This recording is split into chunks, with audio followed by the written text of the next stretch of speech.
আল্লাহ কয় যারা মুমিন হবে, যারা মুমিন হবে তাদেরকে আমি আল্লাহ হেফাজত করব। আর যারা মুমিন হবে তারা বাতিলের কাছে কখনো মাথা নত করবে না। তাদের সব কিছুর দায়িত্ব আমি আল্লাহ নিব, আমি তাদের সঙ্গে আছি ইনশাআল্লাহ। কে আছে? শর্ত হইলে কি থাকতে হবে? মুমিন। মুমিন হইলে সাহায্য করবে কে? আমি তো মুমিন, আমাকে সাহায্য করবে আল্লাহ। আমার কোনো ভয় নাই, আমার কোনো চিন্তা নাই। মুমিনের কোনো চিন্তা আছে? কোনো ভয় আছে? চিন্তাও নাই, ভয় নাই। 2 নাম্বার হলো রাসূল বলছেন যারা বেঈমান তারা মুর্দা। যারা বেঈমান তারা মুর্দা, আর যারা ঈমানদার এরা জিন্দা। সুবহানাল্লাহ। আমি ঈমানদার, আমি জিন্দা। আর সব 60,000 বেঈমান এরা মুর্দা। তো মুর্দার সাথে জিন্দা একজনই যথেষ্ট। সুবহানাল্লাহ। আচ্ছা মনে করেন আপনার এখানে গুরুস্থান আছে, গুরুস্থানও গিয়ে যদি আমি হারাতাই, আমি যদি ডাক দেখে উঠবো না, আমি তো জিন্দা, সব জিন্দা। ঠিক একজন মুমিন ঈমানদার সে জিন্দা, আর বাকি সব বেঈমান মুর্দা। মুর্দার সামনে একজন ঈমানদারই যথেষ্ট। হযরত খালিদ বিন ওয়ালিদ তরবারিটা হাতে লইয়া যখন দাঁড়ায়া গেল, আবু উবাইদা ইবনুল জাররাহ বলেন, ও খালিদ বিন ওয়ালিদ, আমি আপনাকে বাধা দিব না, তবে আপনার সঙ্গে আরো 59 জন বাহিনী লইয়া যান। কত জন? তাইলে লইয়া হইল 60 জন। এরা হইল 60,000, সাহাবীরা হইল 60। প্রতিজনে কয়জন ধরে? 1000। একজনে 1000 রে সাইজ করতে সম্ভব, কিন্তু ঈমানের দ্বারা সম্ভব। আমরা এখন যদি বলেন আমরা এই বক্তব্য না, জেনারেল লাইনে যারা আছে, যারা হচ্ছে দিন না, এরা হাসি মারে হলো মোল্লার রোজার কোনো হামলা খাই ইতাওয়াজি মানজির না, কিন্তু সম্ভব ছিল, এখন সম্ভব না। আমিও স্বীকার করি, যদি এখন সম্ভব হয় তাহলে আগের মতো হতে হবে। সাহাবীদের থেকে আমাদের শিক্ষা গ্রহণ করতে হবে। কথা বলেন। আবু উবাইদা ইবনুল জাররাহ 60 জন, তাদের সঙ্গে 59 জন দিলেন খালিদ বিন ওয়ালিদের সঙ্গে। উনি তরবারিটা লইয়া আল্লাহু আকবার বইলেই 60,000 সোলজারের ভিতরে ঢুকে গেছে। সুবহানাল্লাহ। 60,000 সোলজারের ভিতরে, বাহিনীর ভিতরে খালিদ বিন ওয়ালিদ ঢুকে গেল। আল্লাহু আকবার বলতে বলতে তরবারি চালু করে দিল। এমন ভাবে টুজাটুজি শুরু হইল, বুড়ার পায়ের আউলানি জাউলানির কারণে সব ধুলা বালু দিয়ে অন্ধকার হয়েছে। খেয়ে মরতেছে, বাঁচতেছে, দেখার কোনো সুযোগই নেই। মরুভূমির বালুর মধ্যে অন্ধকার হয়ে গেছে, বুড়ার পায়ের আঘাতে ধুলাবালি উঠতেছিল, অন্ধকার হয়ে গেছে। খেয়ে মরে কে বাঁচে দেখা যায় না রে। খালিদ বিন ওয়ালিদ আল্লাহু আকবার বলতে বলতে 60,000 বেঈমানের মাঝখান দিয়ে ঢুকে দূর মারছে। সুবহানাল্লাহ। ঈমানের পাওয়ার কি পরিমাণ! ঈমান!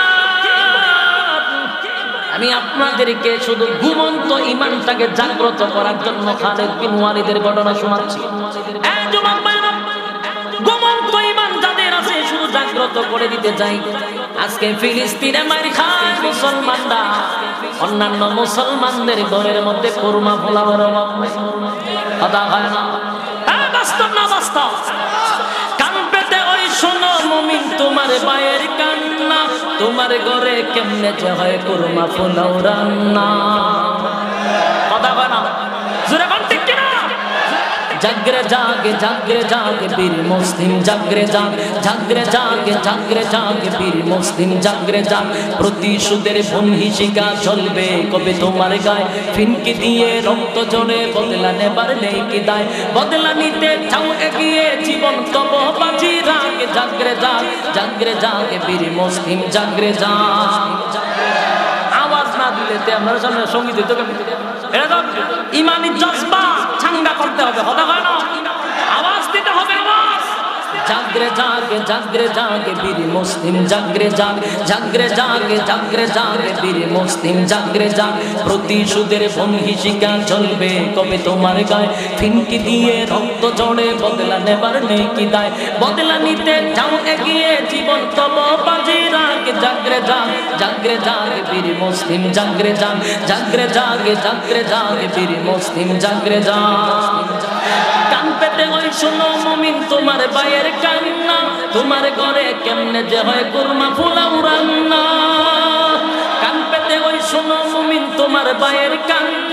তোমার গড়ে কেমনে যে হয় কুরমা পোলাও রান্না কাঁপিয়ে তুলো তখ্ত ওদের দাও ইমানি প্রবল হাতে ঝাগরে জাগে বীর মুসলিম জাগরে জাগে বীর মুসলিম জাগরে জাগ প্রতিশোধের ভঙ্গিশিকা জ্বলবে তবে তোমার গায়ে ফিনকি দিয়ে রক্ত জড়ে বদলা নেবার নেই কি দায় বদলা নিতে যাও এগিয়ে জীবন তব বাজি রাখ জাগরে জাগে বীর মুসলিম জাগরে জাগে বীর মুসলিম জাগরে জাগ এ জাগতে বলি কথা হয় না জাগতে হবে খালিদ বিন ওয়ালিদের মতো জাগতে হবে একটা তরবারি লইয়া ৬০,০০০ বাহিনীর সঙ্গে একা মোকাবেলা করার জন্য তরবারিটা লইয়া ১,০০০ নয় ১-২,০০০ নয় ৬০,০০০ বাহিনী ওই বাহিনীদের মাঝখানে ঢুকে গেল আল্লাহু আকবারের ধ্বনি দিয়া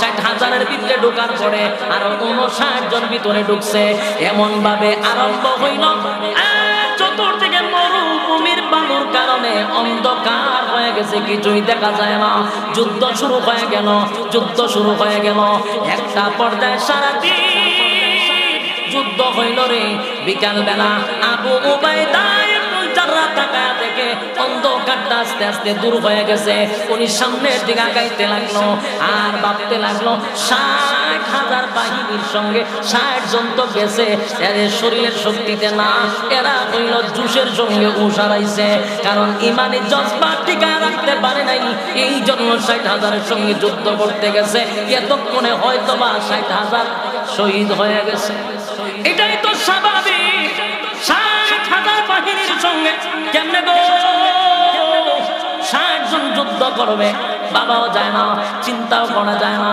আবু উবাইদা ইবনুল জাররাহ বলেন আমি ভিতরে ঢুকলাম গিয়া দেখি রক্তের বন্যা বয়ে গেছে চতুর্দিকে রক্ত এত রক্ত জমিনে আমি আশ্চর্য হয়ে গেলাম সামনের দিকে যাই শুধু লাশ আর লাশ দেখা যায় লাশগুলি উল্টাইয়া দেখি একটা মুসলমান না জুরে কোন সুবহানাল্লাহ আবু উবাইদা ইবনুল জাররাহ চতুর্দিকে তালাশ করতে লাগলো নিশ্চয়ই রে আমার সাহাবীরা কোথায় যেন শহীদ হইয়া পইরা আছে পাগল হইয়া যুদ্ধের ময়দানে মুসলমানদেরকে তালাশ করতে লাগলো কোথাও তাদেরকে পাওয়া যায় না এবার কান্না শুরু করে দিল আরে ৬০,০০০ বাহিনীর সঙ্গে ৬০ জন মুসলমান দৌড়ায় গেল যুদ্ধ করার জন্য কিন্তু নবীর এত কষ্টের হাতে গড়া সৈনিক সাহাবায়ে কেরামরা ইমানি জজবা লইয়া মাঠে নামছিল কিন্তু হয়তো বা তারা শাহাদাত বরণ করছে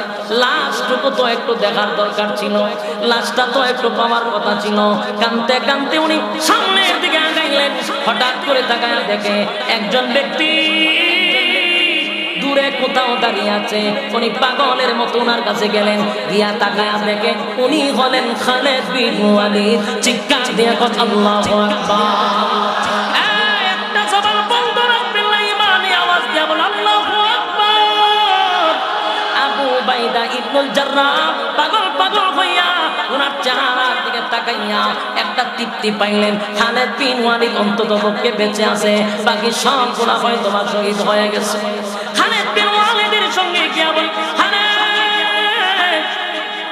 এত বড় যুদ্ধের ময়দানে সবাই শহীদ হওয়ার পরে তুমি হয়তো বা বেঁচে আছো আল্লাহর দরবারে শুকরিয়া আদায় করো আসো তোমার সঙ্গে পরে কথা সূর্যটা লাল হয়ে গেছে গো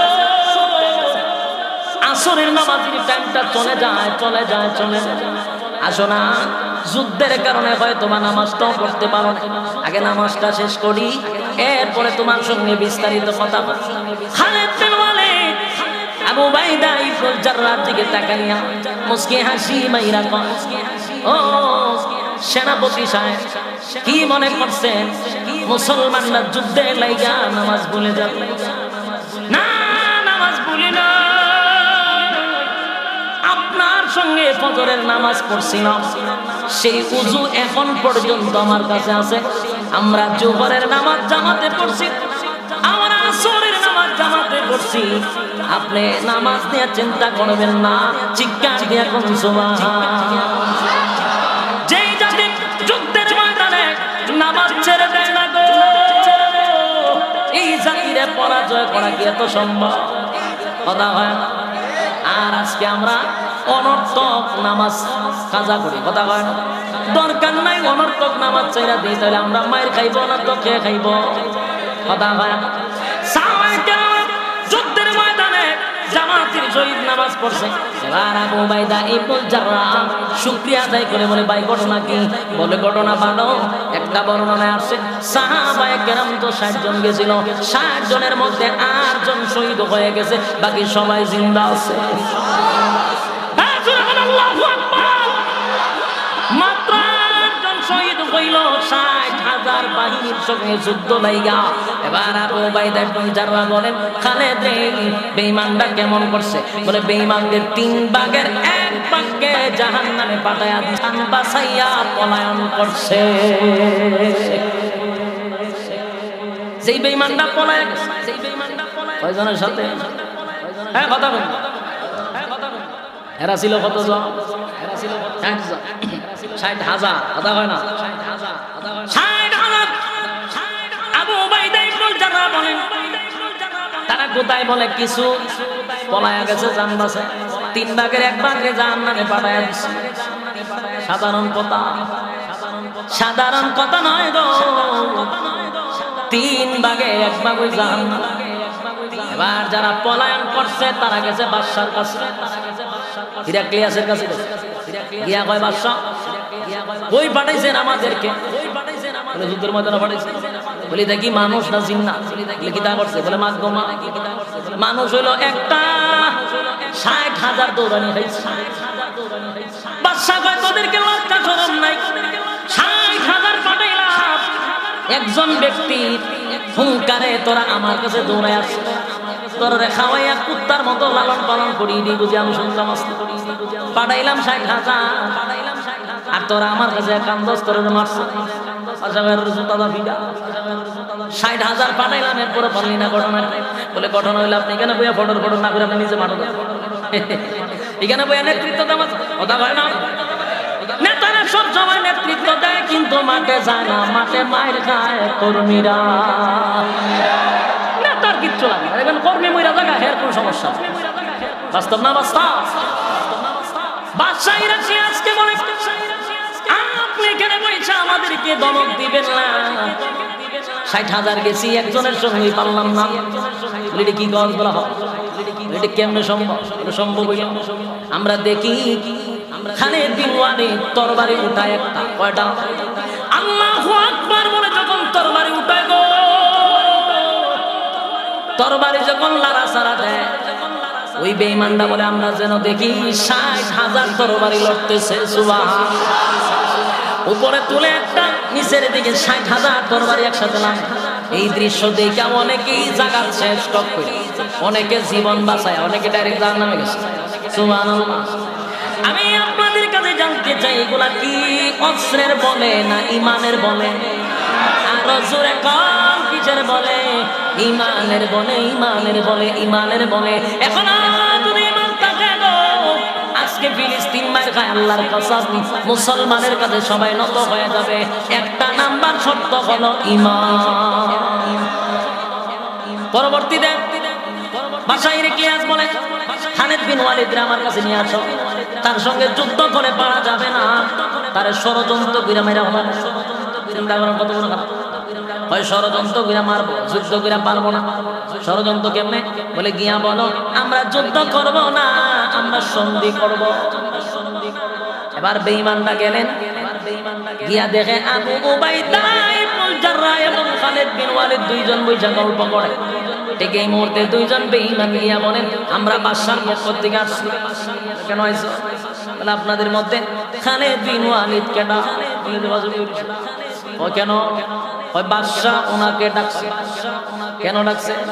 আমরা যুদ্ধ করতে চাই না আপনাদের সঙ্গে, আমরা সমঝোতা করতে চাই, চুক্তি করতে চাই, সন্ধি করতে চাই।